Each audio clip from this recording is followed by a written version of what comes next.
ఆచి చికెన్ మసాలా. కలిసొచ్చిన కాలం, అందొచ్చిన అవకాశాలు అర్హులకు చేజారిపోతున్నాయి. ప్రీ ప్రైమరీ స్కూళ్లకు, అంగన్వాడీ కేంద్రాలకు అవుట్సోర్సింగ్ విధానంతో చేపడుతున్న నియామకాలు పక్కదోవ పడుతున్నాయి. రాజకీయ నాయకుల పైరవీలతో పోస్టుల నియామకాల్లో అర్హత ఉన్న వారికి అన్యాయం జరుగుతోందని బాధితులు ఆవేదన వ్యక్తం చేస్తున్నారు. ప్రభుత్వం అవసరాలకు అవుట్సోర్సింగ్ నియామకాల్లో అక్రమాలు చోటు చేసుకుంటున్నాయి. అన్ని అర్హులున్న వారికి అవకాశాలు అందకుండా పోతున్నాయనే విమర్శలు వెల్లువెత్తుతున్నాయి.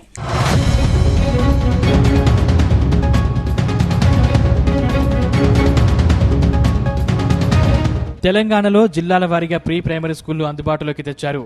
దీనికి తోడుగా గ్రామీణ, పట్టణ ప్రాంతాల్లో అంగన్వాడీ కేంద్రాలను మరింత పటిష్టం చేసేందుకు అధికార యంత్రాంగం చర్యలు చేపట్టింది. ప్రాథమిక అవసరాల కోసం రాష్ట్ర వ్యాప్తంగా 1400 పోస్టులను అవుట్సోర్సింగ్ విధానంతో భర్తీ చేశారు.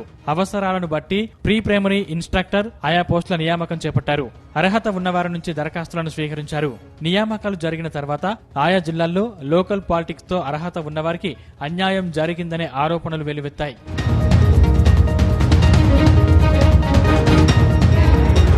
తెలంగాణలో వినూత్నంగా చిన్నారులకు చిరుప్రాయం నుంచి ఆటపాటలతో అక్షర జ్ఞానం కల్పించాలని ప్రభుత్వం ప్రీ ప్రైమరీ స్కూళ్లను అందుబాటులోకి తెచ్చింది. దీంతో చిన్నారులకు నర్సరీ, ఎల్కేజీ, యూకేజీ చదువు కోసం ఇన్స్ట్రక్టర్లు అంగన్వాడీ స్కూళ్లలో ఆయాలను అవుట్సోర్సింగ్ ద్వారా నియమించారు. ఇన్స్ట్రక్టర్లు ఆయాల నియామకంలో అర్హత ఉన్నవారికి అన్యాయం జరిగిందని బాధితులు ఆవేదన వ్యక్తం చేశారు. రాజకీయ పైరవీలతో అర్హత ఉన్న వారికి అవుట్సోర్సింగ్ పోస్టుల నియామకంలో న్యాయం జరగలేదని బాధితులు అంటున్నారు.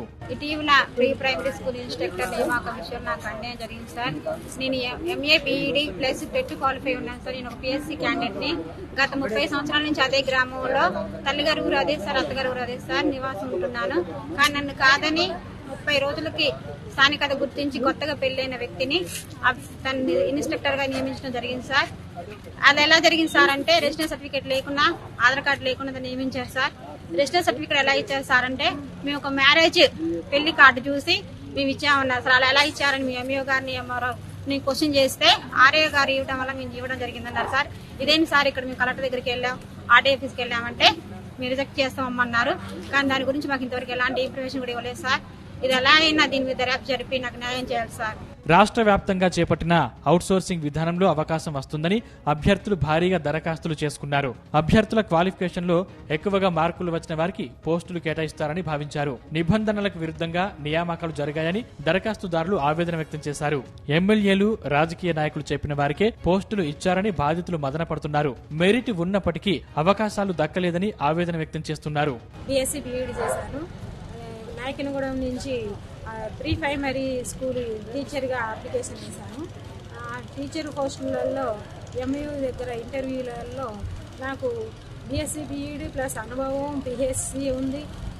స్థానికంగా నేను అది అక్కడే అత్తగారు, అక్కడే తల్లిగారు అయినా కూడా ఇంటర్వ్యూ పేరుతో మార్కులు తగ్గించి వేసి నా ముందు టీటీసీ అమ్మాయి ఏమీ అనుభవం లేకుండా ఇంట్లో ఉన్నామని తీసుకొచ్చి టీచర్ పోస్ట్ ఇచ్చారు. రెండో క్యాండిడేట్ కూడా ఆ రోజు టెట్కి వెళ్ళింది. ఆ టెట్కి వెళ్ళిన అమ్మాయిని కూడా 1:3కి సెలెక్ట్ చేశారు.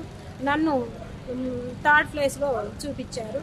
తక్కువ ఇంటర్వ్యూ మార్కులు తక్కువ వేసి ఆర్డీఓ ఆఫీస్కి కూడా 1:3కి వెళ్తే అక్కడ కూడా సారు ఆర్డీఓ గారు ఓన్లీ ఎక్స్పీరియన్సే అడిగారు సార్, ఏమీ అడగలేదు. ఖమ్మం జిల్లాలో 114 పోస్టుల భర్తీ ప్రక్రియను చేపట్టారు. అర్హతలు ఉన్నప్పటికీ ఉద్యోగం ఇవ్వలేదని బాధితులు గగ్గోలు పెడుతున్నారు. అభ్యర్థుల ఎంపికలో అక్రమాలు జరిగాయని సత్తుపల్లి మాజీ ఎమ్మెల్యే సండ్ర వెంకట వీరయ్య బాధితులతో కలిసి ఖమ్మం కలెక్టర్ను కలిశారు. మెరిట్ ఉన్న వారికి ఉద్యోగాలు ఇవ్వలేదని బాధితులకు న్యాయం చేయాలని కలెక్టర్కు విజ్ఞప్తి చేశారు. పొలిటికల్ పైరవీలతో అసలైన లబ్ధిదారులకు అన్యాయం చేయొద్దని విన్నవించారు. రాష్ట్ర వ్యాప్తంగా ప్రీ ప్రైమరీ స్కూళ్లకు ఇన్స్ట్రక్టర్లు, అంగన్వాడీ స్కూళ్లకు ఆయాల నియామక ప్రక్రియలో అక్రమాలు జరిగాయని తక్షణమే ఎంపికలపై విచారణ జరిపించాలని సండ్ర వెంకట వీరయ్య డిమాండ్ చేశారు. ఆయాలకు సంబంధించిన నియామకాల్లో 114 పోస్టులకు ఇంటర్వ్యూస్ జరిగినాయి. రాష్ట్ర వ్యాప్తంగా మెరిట్ ఆధారంగా నియామకాలు జరిగితే ఖమ్మం జిల్లాలో ఈ ఇంటర్వ్యూస్ పెట్టి మెరిట్కి ఉరేసి రాజకీయ ఒత్తిళ్లకు పెద్దపేట వేశారు. అక్కడ ఇంటర్మీడియట్ వచ్చిన వాళ్ళకేమో 100% మార్కులు వేసి అదనపు క్వాలిఫికేషన్స్ కలెక్టర్ గారు ఏదైతే ఏమని చెప్పాడో వాళ్ళకు 0 మార్కులు వేశారు. పూర్తిగా పారదర్శక లోపించి మరి ఈ నియామకాలు చేశారు. కలెక్టర్ గారు ఇప్పుడు హామీ ఇచ్చారు, మేము తప్పనిసరిగా ఈ యొక్క దాని మీద రివ్యూ చేస్తామని. మేమేమంటున్నాం, అందులో ఎవరైనా అర్హత ఉన్న వాళ్ళకి మీరు ఇవ్వండి. అందుకనే జిల్లాలో ఎంపిక చేయబడిన నియామకాలన్నిటి మీద సమగ్రమైన దర్యాప్తు జరపాలంటున్నాం. మేము కలెక్టర్ గారు గనక దీని మీద న్యాయం చేయకపోతే హైకోర్టు న్యాయస్థానాన్ని కూడా ఆశ్రయిస్తాం. ఖమ్మం జిల్లాలో చేపట్టిన అవుట్సోర్సింగ్ నియామకాలతో అర్హులైన వారికి అవకాశం కల్పిస్తారా?